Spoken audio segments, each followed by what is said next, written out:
ഹോസ്റ്റലിൽ mobile phone നിയന്ത്രിക്കുന്നത് നിയമവിധേയമാണോ? ഇക്കാര്യത്തിൽ നിയന്ത്രണം ലംഘിച്ച് കോളേജിൽ നിന്നും പുറത്താക്കപ്പെട്ട കോഴിക്കോട് ശ്രീനാരായണ ഗുരു കോളേജിലെ വിദ്യാർത്ഥിനി ബഹുമാനപ്പെട്ട ഹൈക്കോടതിയെ സമീപിച്ചു.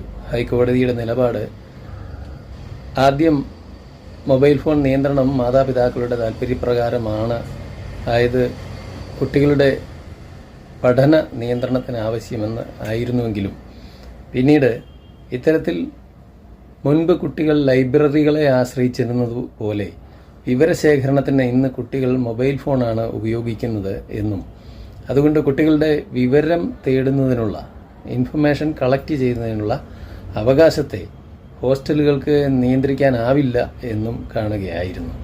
അപ്പോൾ നിയന്ത്രണങ്ങൾ ഏർപ്പെടുത്തുന്നതിലും ഉചിതം മൊബൈൽ ഫോൺ ഉപയോഗത്തെപ്പറ്റി കൗൺസിലിംഗ് നൽകുകയാണ് എന്നും ബഹുമാനപ്പെട്ട ഹൈക്കോടതി കണ്ടെത്തിയിട്ടുണ്ട്.